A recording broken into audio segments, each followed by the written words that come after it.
अब तक उत्तराखंड की सरकारी अस्पतालों में मरीजों को इलाज देने के बजाय उन्हें रेफर कर देने का खेल जोरों पर चल रहा था। खास तौर पर पहाड़ी इलाकों की बात करें तो वहां पर सरकारी अस्पतालों में मरीजों को स्वास्थ्य सुविधाएं देने के बजाय हायर सेंटर रेफर किया जा रहा था। लेकिन अब सरकारी अस्पतालों का ये रेफर खेल नहीं चलने वाला है, क्योंकि उत्तराखंड की धामी सरकार ने इस दिशा में सख्ती दिखाते हुए रेफर गेम पर फुल स्टॉप लगा दिया है। मुख्यमंत्री पुष्कर सिंह धामी के निर्देश पर सरकारी अस्पतालों में मरीजों के अनावश्यक रेफरल पर सख्ती बरतनी शुरू कर दी है।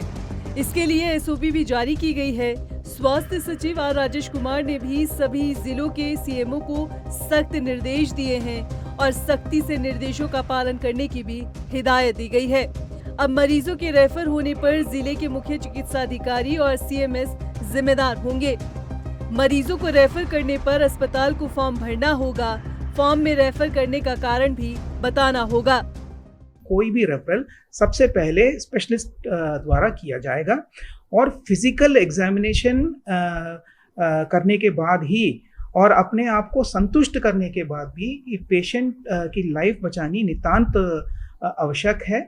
उसके बाद वो अपनी स्पष्ट संस्तुति अंकित करेगा वाइटल्स को चेक करने के बाद, और स्पष्ट संस्तुति अंकित करने के बाद वो सीएमएस से काउंटर साइन कराएगा और सीएमएस भी फिजिकल वेरिफिकेशन करेगा, पेशेंट को पर्सनली जाके देखेगा और वाइटल सब चेक करेगा। और लाइफ एंड लिम्ब बचाने की जब नितांत आवश्यकता पड़ जाती है और इमरजेंसी हो जाती है, तभी वो हायर सेंटर्स को रेफरल ये लोग करेंगे। एसओपी में क्या क्या शामिल किया गया है बताते हैं आपको। केवल विशेषज्ञ के अभाव में रेफर किया जाएगा। यदि किसी अस्पताल में आवश्यक विशेषज्ञ उपलब्ध नहीं है, तभी मरीज को उच्च संस्थान के लिए भेजा जाएगा। ऑन ड्यूटी डॉक्टर मरीज की जांच कर खुद रेफर का फैसला लेंगे। फोन या ईमेल से प्राप्त सूचना के आधार पर रेफरल स्वीकार नहीं होगा। आपातकाल में त्वरित निर्णय की छूट होगी। गंभीर अवस्था में ऑन ड्यूटी विशेषज्ञ व्हाट्सएप या फिर कॉल के जरिए निर्णय ले सकते हैं, लेकिन बाद में इसे दस्तावेजों में दर्ज करना जरूरी होगा।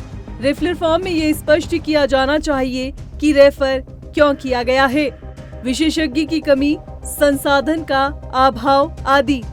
अनुचित या गैर जरूरी रेफरल पाए जाने पर संबंधित सीएमओ या सीएमएस को जिम्मेदार माना जाएगा।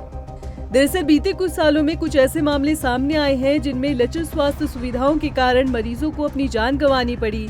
ऐसे मामलों की बात करें तो साल 2021 में टिहरी से मामला सामने आया।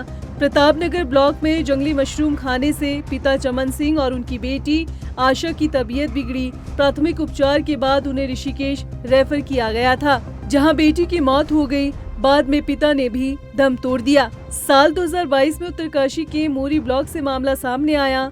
58 साल के मरीज कृपा सिंह को गंभीर हालत में 16 किलोमीटर बर्फीले रास्ते से डंडी कंडी के सहारे सामुदायिक स्वास्थ्य केंद्र पुरोला ले जाया गया। वहां से उन्हें देहरादून के लिए रेफर किया गया था। 13 जुलाई 2025 को बागेश्वर जिले के कुंवारी गांव से मामला सामने आया है। जंगली मशरूम खाने से सास धुंधली देवी की मौत हो गई, जबकि उनकी बहू कविता देवी की हालत गंभीर होने के कारण हायर सेंटर रेफर किया गया। कविता की हालत चिंताजनक बनी हुई थी। इस घटना ने जिला प्रशासन में हड़कंप मचा दिया था। स्वास्थ्य विभाग के इस कदम का उद्देश्य न केवल मरीजों को समय पर इलाज उपलब्ध कराना है, बल्कि सरकारी अस्पतालों की कार्यशैली में पारदर्शिता और जवाबदेही को भी मजबूत करना है। सभी सरकारी अस्पतालों के लिए एसओपी जारी कर दी गई है, जिसका सख्ती से पालन करना होगा। बेवजह रेफर करने का खेल अब नहीं चलेगा।